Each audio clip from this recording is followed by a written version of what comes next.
अस्सलामुअलैकुम everyone, this is D4 8th edition, chapter number 4, topic vectors का है। Exercise 4 भी हम इसकी कर रहे हैं। तो कहते हैं हमारे पास simplify each of the following A B और सी को सॉल्व करना है। देखें, पिछली एक्सरसाइज में शायद मैंने आपको बताया था कि ये पहला वाला एक्स कोऑर्डिनेट होता है, ये वाई कोऑर्डिनेट होता है। ठीक है, इसको 2 और 4 पढ़ेंगे, 2/4 कोई भी नहीं पड़ेगा। और इस पूरे का नाम होता है कॉलम वेक्टर। एक ये कॉलम वेक्टर है, एक ये कॉलम वेक्टर है। तो जब प्लस करवाने की बारी आए या माइनस करवाने की बारी आए तो एक्स कोऑर्डिनेट एक्स में प्लस होता है, वाई कोऑर्डिनेट वाई में प्लस होगा, 2 7 में प्लस होगा और 5 4 से प्लस होगा। ठीक है, तो अगर हम ऑप्शन नंबर ए आपको करवाते हैं, जो कि बहुत आसान भी है। ठीक, देखिए प्रॉब्लम यह है कि बच्चे कहते हैं कि सर आप बिल्कुल बेसिक से समझाया करें चीज़ें, इसलिए हम थोड़ा सा डिटेल में हमने थोड़ा सा स्ट्रेटेजी चेंज किए कि हम डिटेल में जाके करवाएंगे हर चीज़ को। ठीक है, ये कॉलम वेक्टर है 2 और 4, कोई भी इसको 2/4 नहीं पड़ेगा। ये फ्रैक्शन हरगिज़ नहीं है 7 और 5। ठीक है, तो जब आप इसे ऐड करेंगे तो एक्स कोऑर्डिनेट्स आपस में ऐड होंगे 2 और 7, एंड वाई कोऑर्डिनेट है 4 और 5, ये आपस में ऐड होंगे। ठीक है, तो ये बन जाएगा 7 + 2 9 और 4 + 5 भी 9। ठीक है, इस तरह से अगर हम पार्ट बी की बात करते हैं,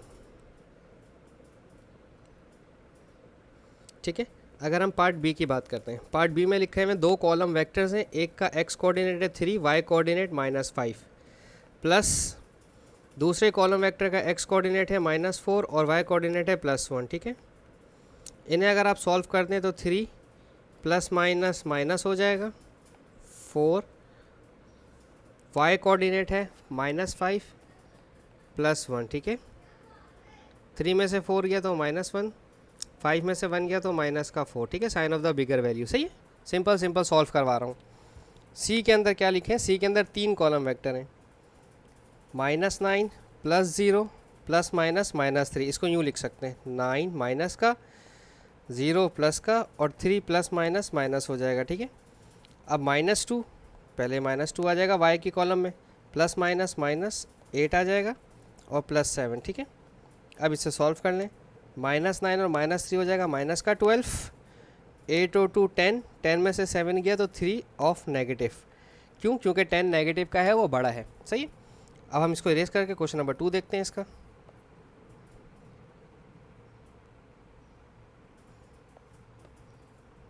क्वेश्चन 2 में क्या बात हो रही है? कह रहे हैं इफ़ ए वेक्टर इज़ 4 और 3 and vector b has a column vector -7 और 2 एंड सी इज़ 1 और -5, डिटरमाइन वेदर ए + बी और बी + सी। ये आपको अगर पता नहीं है तो ये कहलाती है कम्यूटेटिव प्रॉपर्टी।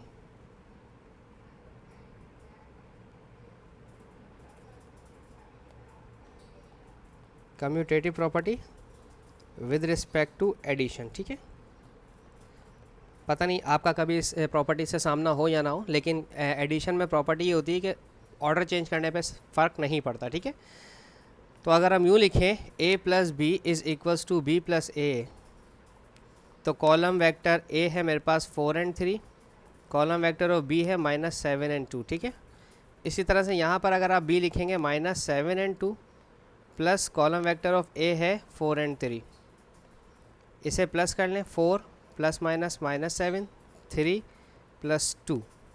ठीक है, और यहाँ पर आ जाएंगे -7 + 4, 2 + 3, 4 में से 7 माइनस हुआ, -3 आया, 3 + 2 5 हो जाएगा, 7 में से 4 गया तो -3, 3 + 2 5 हो गया, वेरीफाई। सही है, इसी तरह से अगर आप इसके पार्ट बी को देखें तो पार्ट बी के अंदर जो बात हो रही है वो ये हो रही है,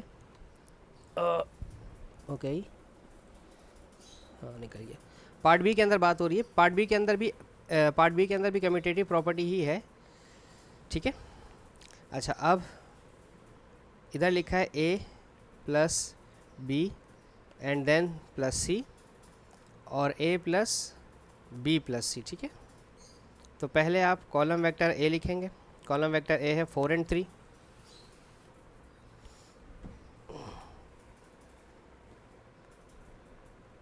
plus column vector of b है -7 और 2, bracket close, plus column vector of c है 1, -5, 1 और -5, कॉमा गलत बोल दिया मैंने, कॉलम वेक्टर ऑफ a है 4 और 3, column vector square bracket, column vector of b -7 और 2 plus column vector of c 1 comma -5, ठीक है। अच्छा, पहले 4 और 7 को सॉल्व कर लें। प्लस माइनस माइनस, 4 में से 3 गया तो 4 में से 7 गया तो -3, 3 + 2 5, ठीक है। प्लस ये 1 एंड -5 ऐसे ही आ जाएगा, ठीक है।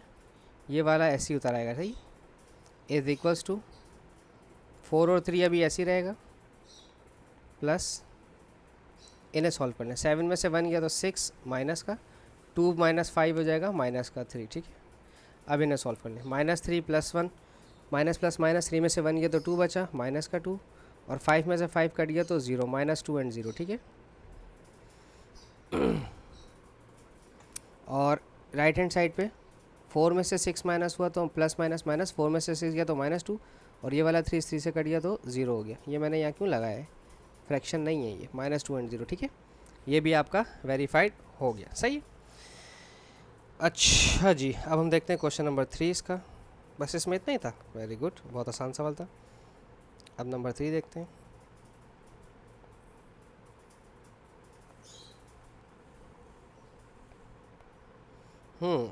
The diagram shows a quadrilateral PLMN simplify LM + MN। आप L से M चलें और फिर M से N, तो L से आप M के पास गए और M से N के पास गए। यूँ है ये बिल्कुल कि पहले आप L से M के पास गए और फिर L से N के पास गए, तो इन दी एंड आप कहाँ पर खड़े हुए हैं, L से शुरू हुए और आपका एंडिंग पॉइंट क्या है, N है। तो L से M प्लस M से N, देखें ये दोनों कॉमन है, कॉमन पॉइंट थे दोनों में, ये ख़त्म हो जाता है और आप फर्स्ट से लास्ट पर मूव हो जाते हैं, तो ये L to N हो जाएगा, ठीक है। इसी तरह से अगर आप अपने पार्ट बी को चेक करें, उसमें इन्होंने कहा है P से N, तो पहले आप P से N जाएंगे यहाँ इस तरह से, सही है। फिर उसने कहा है P से N और L से P, L से P, ये दो एरो इसी तरह को आ रहे हैं, ठीक है। तो आपने L से शुरू हुए हैं, P पर गए हैं, P से शुरू हुए हैं, N पर गए हैं, तो इन दी एंड आप कहाँ पर खड़े हैं, L से N पर गए हैं आप, ठीक है। अब देखो इसमें इन्होंने किया क्या है, इसमें आपको परेशान करने की कोशिश की इन्होंने, P से N प्लस L से P। अब आप बोलोगे इसमें तो कोई कॉमन वेक्टर आ ही नहीं रहा, तो लेकिन अगर आप गौर करो, आप इसको उल्टा नहीं कर सकते, PN को NP नहीं लिख सकते और LP को PL नहीं लिख सकते। इसकी रीज़न मैं आपको थोड़ी देर में समझाऊंगा।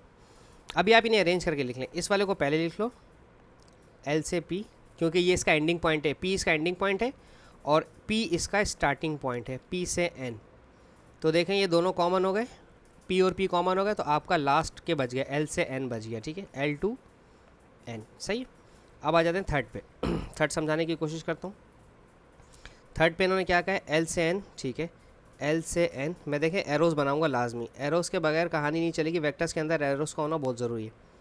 N से M, N से M, अगर आपने एरोज़ नहीं बनाए तो मसला बहुत ख़राब है, ठीक है। फिर M से P, सही है। तो आपने यहाँ से L से शुरू हुए, N के पास गए, M के पास आए और आप P के पास आके रुके। तो असूलन तो आपका जो आखिरी जो स्टार्टिंग पॉइंट आपका L था और एंडिंग पॉइंट आपका P है, तो मेरे हिसाब से इसका आंसर L से P आना चाहिए, ठीक है। लेकिन अब हम चेक करते हैं कि ये आएगा या नहीं आएगा, ठीक है। हम इसको उतारते हैं पहले, L से N प्लस N से M प्लस M से P, ठीक है।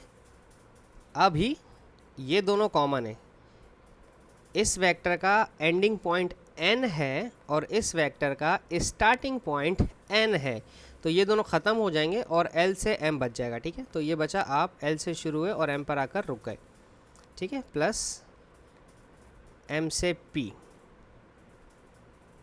ठीक है। अब इसमें दोनों आपके पास P कॉमन है, यानी कि इस वेक्टर का एंडिंग पॉइंट M है और इस वेक्टर का स्टार्टिंग पॉइंट M है, तो ये दोनों एंडिंग और स्टार्टिंग आपस में कैंसिल हो जाएंगे और आपके पास जो बचेगा इन दी लास्ट, ये बचेगा L से P। क्या मैंने आपको नहीं कहा था कि हमारा L से P बचना चाहिए, क्योंकि आप देखें हम पहले यहाँ से शुरू हुए, n के पास गए, n से शुरू गए, m के पास गए, फिर m से शुरू हुए, p के पास गए, शुरू l से हुए थे, मेरी मंजिल ख़त्म कहाँ पर हुई, p पर ख़त्म हुई। तो ये बात होती है कि हम शुरू कहाँ से और जाकर कहाँ ख़त्म हो रहे हैं। ठीक है जी, तो ये मेरे 3 क्वेश्चन यहाँ हो गए। होप सो मैं आपको समझाने में कामयाब रहा हूँ। Thank you so much for watching my channel. अल्लाह हाफिज़।